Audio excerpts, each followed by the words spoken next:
मंत्री ने क्या किया? तो तुम्हारे मुख्यमंत्री ने क्या किया?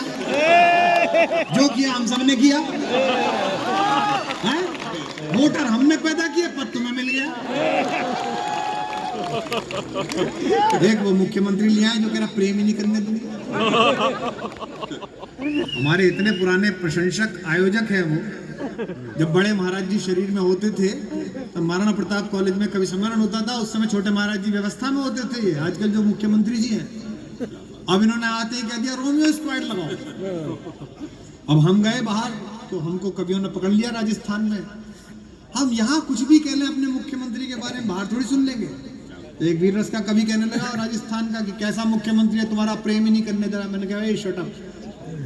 हर नेता का अपना एक स्टैंड होता है। जैसे हमारे प्रधानमंत्री जी, उनका एक स्टैंड है, ना खाऊंगा ना खाने दूंगा।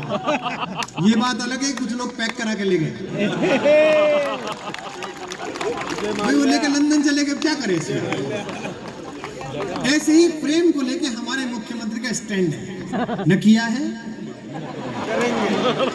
न करने दूंगा। पहले तो रोमियो स्क्वाड में पुलिस लगा दी। मैंने डीजी साहब से कहा अच्छा पुलिस लगा दी और फिर कुत्ते लगा दिए, कुत्ते सूंघेंगे आशिक को। हाँ, डॉग स्क्वाड। और डीजी थे अवस्थी जी, मैंने उनसे पूछा भाई साहब कुत्ता कैसे सूंघ लेता है? बोले देखो आशिक की जो गंध होती है वो अलग होती है, उसमें पसीना भी होता है और परफ्यूम भी होता है।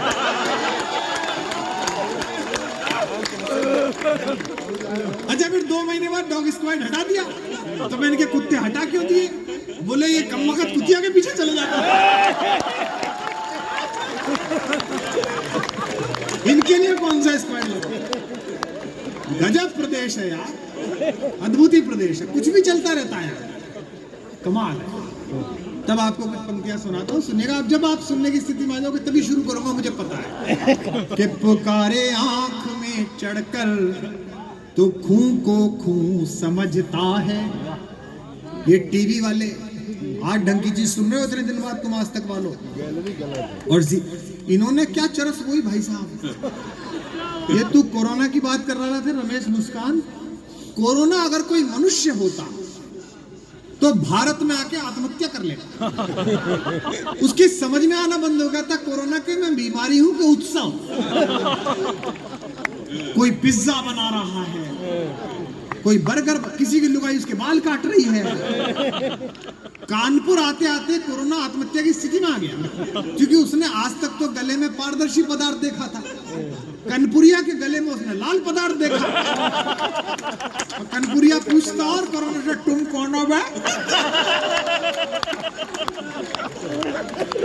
यहाँ जुलूस निकाला कोरोना का यार तुम लोगों ने। ऊपर से वो प्रधानमंत्री हमारे, वो अलग ही फेस्टिवल है। वो बोले कि 5 बजे थाली बजाओ। कांग्रेसी मुझसे बोले कि भाई साहब आज 5 बजे क्या होगा? मैंने कहा आवाज आएगी, क्योंकि जो उनके प्रशंसक है वो थाली पीटेंगे और तुम लोग छाती पीटोगे। कि पुकारे आंख में चढ़कर तो खूं को खूं समझता है। लाइन वहीं खड़ी है 15 मिनट से। जब तक तुम सब कंट्रोल में नहीं आओगे यही चलेगा। हाँ कह रहा जल्दी सुना दो नहीं तो गाड़ी आ जाएगी। इसे कहते हैं उन्नाव, असली भैंस मारे का है। वाह वाह।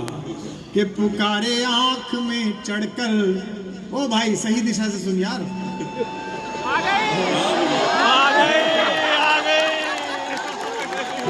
वो पीट करके सुनना है, क्या पता नहीं इतना गहरा कविता को पीना। आ गई। कभी देखो कितने प्रसन्न है। पेमेंट मत करिए, मैंने बहुत खुश है, आनंद में। कि पुकारे आंख, देखो हम कभी अभी तो क्या है निराला जी के घर में पैदा हुए, हम तो एक उत्सव है।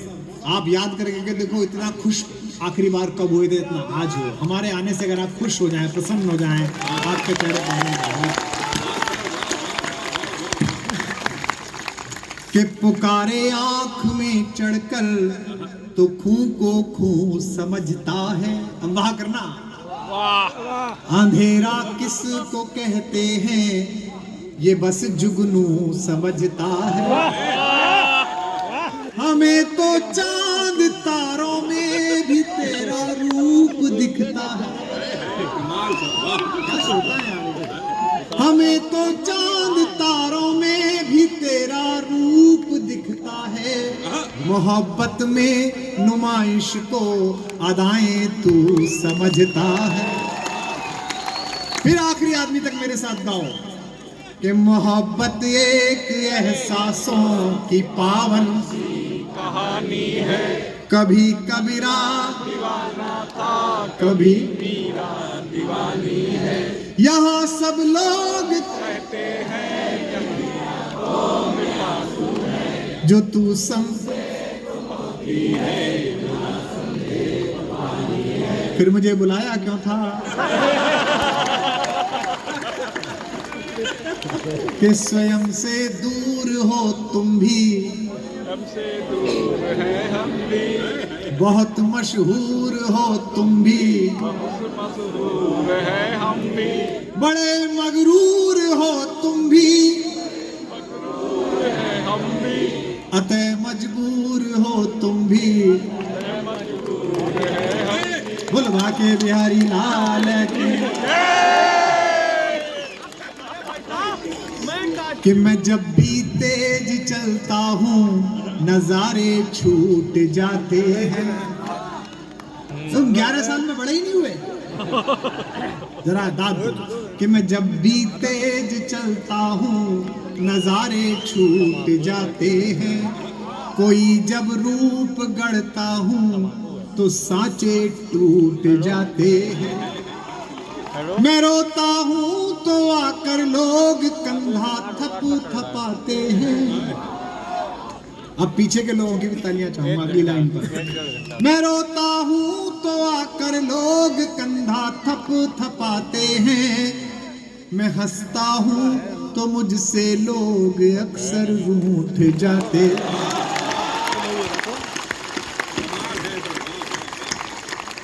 कि मेरे जीने में मरने में तुम्हारा नाम आएगा। मैं सांसें रोक लूं फिर भी यही इल्जाम आएगा। सीटी रहने दे बेटा, तेरा ही भविष्य खतरे में पड़ेगा। लोग तेरे बारे में सोचेंगे कि तू 370 से ज्यादा 77 पसंद करता है।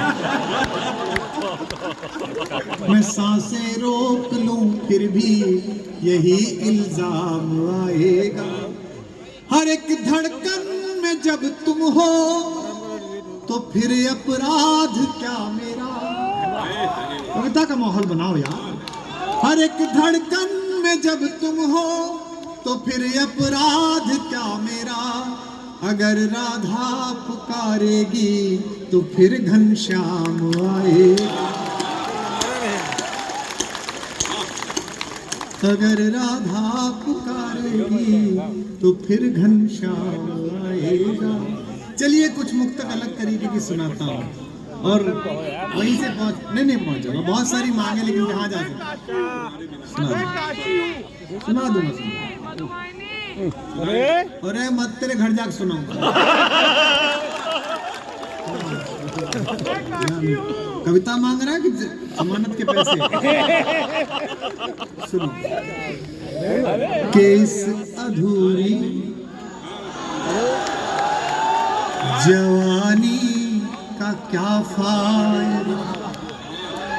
बस इसे कान से मत सुनिए, दिल से सुनिए, गुनगुनाइए मेरे साथ। अधिक लोकप्रियता भी संकट का विषय है। कविता थोड़ी कमजोर हो जाती है ना। कविता सुनिए। केस अधूरी। विधायक जी मजा आ रहा है कि नहीं आ रहा बताओ। 5 साल की विधायक निधि 1 साल में मिल जाए उसमें इतना मजा नहीं जितना आज मजा आ रहा है। केस अधूरी जवानी का क्या फायदा। धीमे धीमे गुनगुनाओ मेरे साथ मिठास को। केस अधूरी जवानी का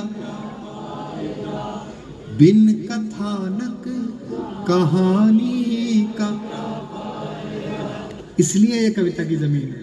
बिन कथानक कहानी का क्या फायदा, जिसमें धुलकर नजर भी न पावन बनी। अगली पंक्ति पर दिल धड़के तो तालियों का महोत्सव हो और कविता गाएं। जिसमें धुलकर नजर भी न पावन बनी, आंख में ऐसे पानी का, आंख में ऐसे पानी का क्या फायदा। जितने भी बच्चे यहाँ बैठे हैं जिनका 14 फरवरी को भी कार्य सिद्धि का योग न बना हो, उन्हें 4 पंक्तियां समर्पित कर रहा हूं। उन्हें व्हाट्सएप करें, निश्चित रूप से फल प्राप्त होगा। ये आजमाया हुआ गुणसूत्र है हेमंत पांडे के। जख्म भर जाएंगे तुम मिलो तो। मेरे लाल आ जा, बैठ। बहुत प्यारा, बैठ जा बेटा, तू यहीं बैठ। क्या प्यारा बच्चा है, इसका चेहरे में मुझे अतुल दिखता है। कि जख्म भर जाएंगे तुम मिलो तो सही। आदरणीय भाभी जी बैठी हैं। बड़ा मुझे लगता है, कई बार मुझसे लोग कहते हैं कि आपको सरकार नहीं बुलाती। आपने मुझे सरकारी महोत्सव में नहीं देखा होगा, आप मुझे कभी पद्म पुरस्कारों की सूची में नहीं देखेंगे। 34 साल मुझे आजकल ऐसे हर महीने शादियों के समय में 20 कार्ड मिलते हैं, जिन वैवाहिक कार्डों के फ्रंट पेज पे 4 लाइनें लिखी होती हैं। मुझे लगता है कि लोगों ने अपने जीवन के मंगल और अगली संतति प्रारंभ करने के लिए मेरी पंक्तियों का इस्तेमाल कर लिया, फिर क्या सरकारी सम्मानों की आवश्यकता। कि जख्म भर जाएंगे तुम मिलो तो सही, दिन संवर जाएंगे तुम,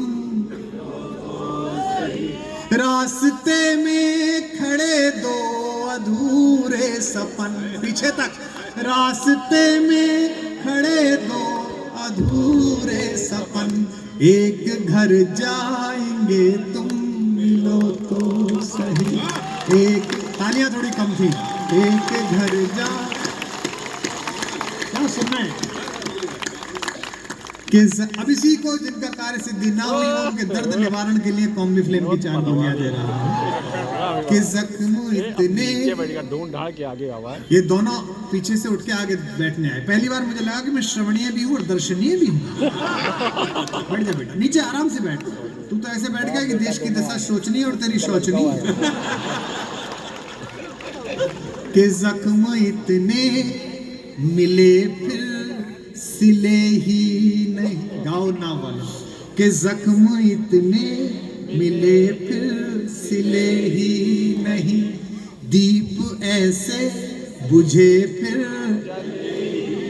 जले ही नहीं। व्यर्थ किस्मत पे रोने से क्या फायदा। अगली पंक्ति तालियों में गूंज जाए। व्यर्थ किस्मत पे रोने से क्या फायदा, सोच लेना कि हम तुम,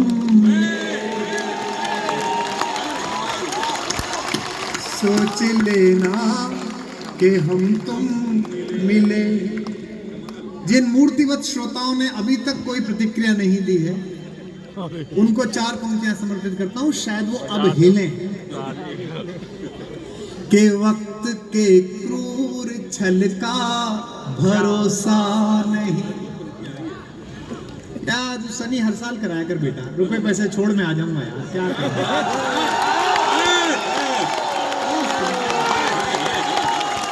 मजा नहीं आ रही। के वक्त के क्रूर छल का भरोसा नहीं। आधी पंक्ति मेरे मुंह से और आधी आपके मुंह से। के वक्त के क्रूर छल का भरोसा नहीं, आज जी लो के कल का भरोसा नहीं, आज जी लो के कल का भरोसा नहीं। दे रहे हैं वो अगले जन्म की खबर। फिर तालियां चाहूंगा। दे रहे हैं वो अगले जन्म की खबर, जिनको अगले ही पल का,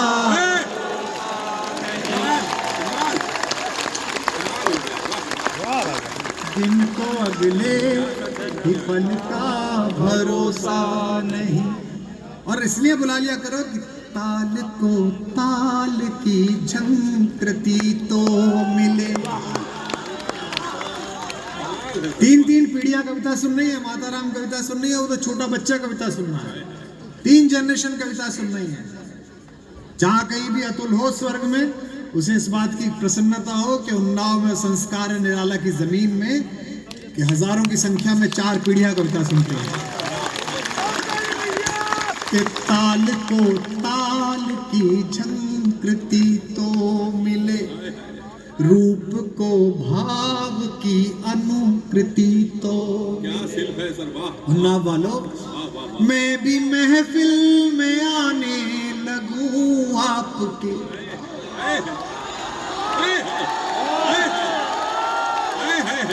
मैं भी सपनों में आने लगूं आपके, पर मुझे आपकी स्वीकृति, पर मुझे आपकी स्वीकृति तो मिले। एक सीरीज आजकल मैं सुना रहा हूँ अच्छी जगहों पर जहाँ अच्छा सुनने वाले मिल जाते हैं।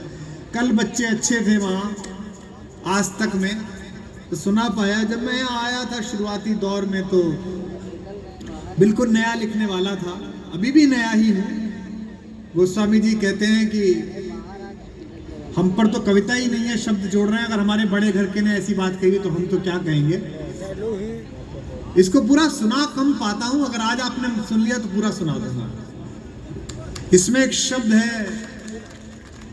तुम्हारे बिना।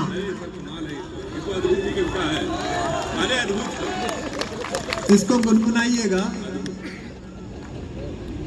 गुजरे हैं इश्क नाम के दोस्त एक बुजुर्ग, हम लोग भी बर्बाद उसी सिलसिले में हैं। ये जैसा बेटा सीटी रहने देगा। तेरे पिताजी ट्रैफिक में है क्या? के लिए क्यों हमें बाध्य कर रहा है कि हम मसाला दें? जैसे तैसे कविता सुनाने के मूड में आए हो, इसको खराब मत करो। निवेदन अब कौन आ गया? अच्छा आइए। कौन है? दानिश आजाद जी हैं, राजमंत्री हमारे। ओ दानिश भाई, दानिश भाई, तुम्हें तो सबसे पहले बज़ में मौजूद होना था। ये दुनिया क्या कहेगी, शम्मा परवानों के बाद आई।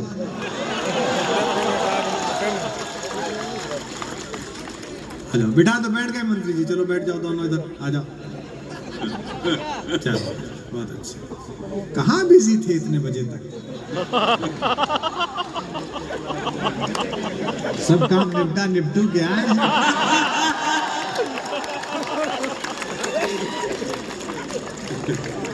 अच्छा है, लेकिन योगी मंत्रिमंडल में दानिश आजाद, यही मोहब्बत है, यही खुशबू है, ये हिंदुस्तान है। इसी को बहुत शुभकामनाएं, आशीर्वाद आपको। तो जहाँ पहुंचे थे वहां, अरे बिठा लो भाई, बिठा लो तीनों। ओ भैया, हाँ हाँ बैठ, आप भी बैठ जाइए, कहीं भी बैठ जाइए। उत्तर प्रदेश सरकार कहीं नहीं अपना प्रोटोकॉल का बड़ा चक्कर है। हमने जब सरकार बनाई थी, वो 90 के बैच का आईएएस चुटकुला मारता था तो 85 वाला हंसता नहीं था। बोले जूनियर है, इस पे क्या हंसू? बड़ा अच्छा। पीछे पत्रकार कह रहे थे, बोले भाई साहब राजनीति में सुनाएंगे। अरे मैंने कहा नहीं यार, उन्नाव आए, साहित्यिक धरती है। बोले आपने भी तो की थी।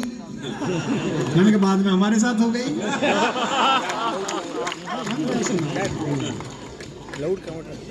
चार पंक्तियां सुनो, ये मंत्री महोदय पधारित हो। और वो जब मैं सीरीज सुना रहा था, उसकी पहली मुक्तक जुड़ के सुन लीजिएगा। बेटा सुन ले, तू क्यों इसमें हटाने पूरी रात तेरी व्यवस्था में ही लग गई। किसी बालक की पूरी रात व्यवस्था बनाने में ही बीत जाती है।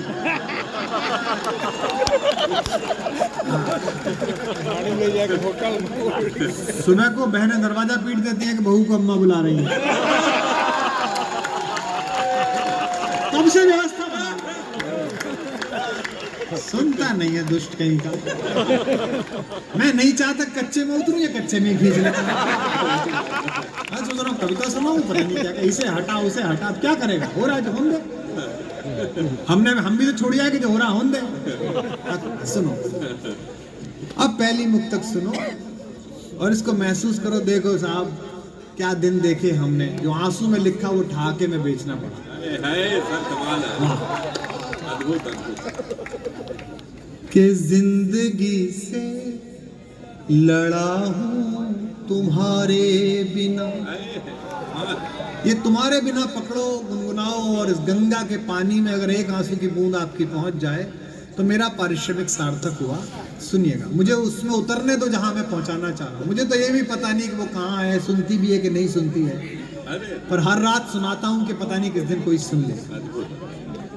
कि जिंदगी से लड़ा हूं तुम्हारे बिना, जो भी अड़ोस पड़ोस में कोई दूसरा बोले उसको आप ही चुप कर लेना है ना। कि जिंदगी से लड़ा हूं तुम्हारे बिना, हाशिए पर पड़ा हूं, आई नहीं तुम्हारे बिना की आवाज। कि जिंदगी से लड़ा हूं तुम्हारे बिना, हाशिए पर पड़ा हूं तुम्हारे बिना। आराम से, पीटी नहीं हो रही है, इसी भाव के साथ जैसे मैं पढ़ रहा हूं, मैं कलेजा निकाल के पढ़ रहा हूं बेटा। हाशिए पर पड़ा हूं तुम्हारे बिना, तुम गई छोड़ कर जिस जगह मोड़ पर। 23 साल पहले आया था पहली बार उन्ना, 23 साल बाद ये लाइन पढ़ रहा हूं। लाइन पूरा सदन जागेगा तो सुना पाऊंगा। तुम गई छोड़ कर जिस जगह मोड़ पर, मैं वहीं पर खड़ा हूं तुम्हारे। तालियां थोड़ी कम थी लेकिन कोई बात नहीं। मैं वहीं पर खड़ा हूं तुम्हारे बिना, कि कितनी शोहरत से खेला तुम्हारे बिना। जैसा ये हमारा छोटा भाई हेमंत कह रहा था, वो इंडिया टुडे 100 शक्तिशाली लोगों की सूची छापती है, तो उसमें हिंदी की ओर से हमारा भी नाम छापा कि इनका भी प्रभाव है, बोलते हैं तो प्रभाव पड़ता है। मैं निराला के दरबार में खड़ा होकर, जिन्हें कविता लिखने के अपराध में इस देश ने भूखा मारा। क्या टिप्पणी है। लोग मुझसे कहते हैं कि 20 लाख क्यों मांगते हो। मैं इसलिए मांगता हूं कि तुमने मेरे पूर्वज के साथ अन्याय किया था, मैं चुटकुला सुनाकर तुमसे पैसा वसूल करूंगा। कि कितनी शोहरत, मुझे क्या जरूरत है, ब्राह्मण हूं, शाकाहारी हूं, जिसके दरवाजे पर 2 द्रुपद गाऊंगा वही मुझे खाना खिलाएगा। मैं इसलिए मांगता हूं कि कितनी शोहरत से खेला तुम्हारे बिना। वहां करना देखो और गाना। कितनी शोहरत से खेला तुम्हारे बिना, कितने तूफान झेला। मुझे पढ़ने में दिक्कत हो रही है लेकिन आइए, ये चारों तरफ जनता है, 360 डिग्री पे जनता है, मैं खड़ा हूं बीच में, हजारों लोग हैं, ये रात है गहराती हुई, कुछ छोटे हैं कुछ बड़े हैं, और मैं इसे कविता बना रहा हूं इसी पल। अब तक की सबसे ज्यादा गर्मी मुझे महसूस हो मेरे कानों को, मैं देखूंगा नहीं आपको, मैं आंख बंद करके पढ़ रहा हूं कि कितनी शोहरत से खेला तुम्हारे बिना, कितने तूफान झेला तुम्हारे बिना। भीड़ में तो घिरा हूं मगर सच कहूं, भीड़ में तो घिरा हूं मगर सच कहूं, हूं मैं बिल्कुल अकेला।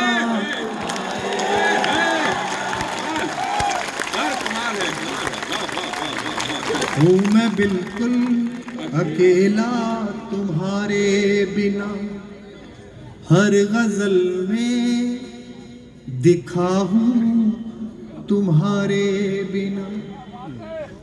ये कहते हैं कि 20 लाख हमारे लोक का एक गीत गाकर एक दूसरी लड़की ने गाया, तीसरी पे फिल्माया, चौथी डांस करके गई, उसके पैसे हमने आत्मा गलाई, हम रात रात भर रोए, तब सरस्वती ने हमारे यहाँ कृपा की, उसकी मुद्रा नहीं मिलेगी।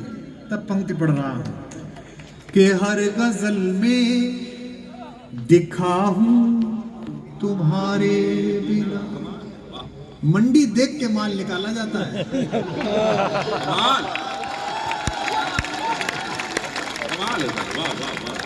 उन्नाव में खड़ा हूं, मुझे पता है कि हर गजल में दिखा हूं तुम्हारे बिना, गीत में भी लिखा हूं तुम्हारे बिना।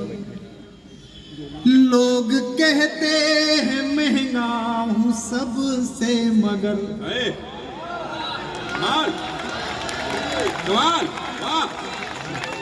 गीत में भी लिखा हूं तुम्हारे बिना। लोग कहते हैं महंगा हूं सबसे, मगर कितना सस्ता बिका हूं।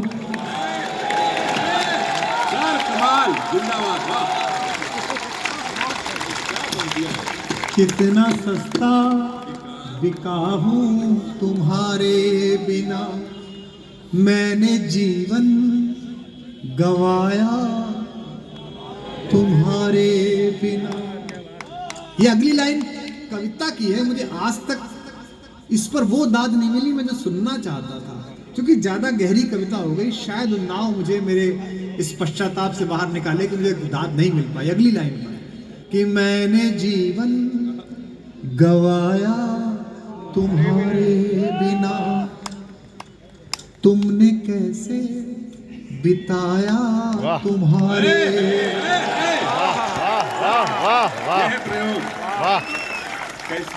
मैंने जीवन, अभी मैंने एक गजल कही, उसमें एक शेर खराब सा कह दिया, कह के दुख हुआ, लेकिन कह दिया। वो एक गजल कही कि इश्क में टूटे, उसमें एक शेर अखिलेश भाई मैंने कहा कि सुना है एक बेटा है तुम्हारा,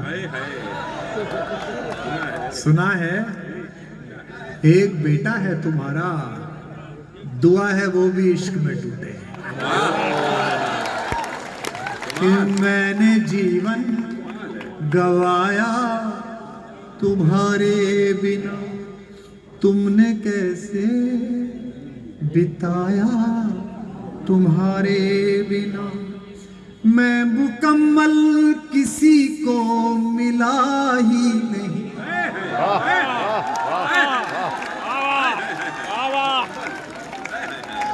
मैं तो पूरा किसी को मिला ही नहीं। मुझको दुनिया ने पाया तुम्हारे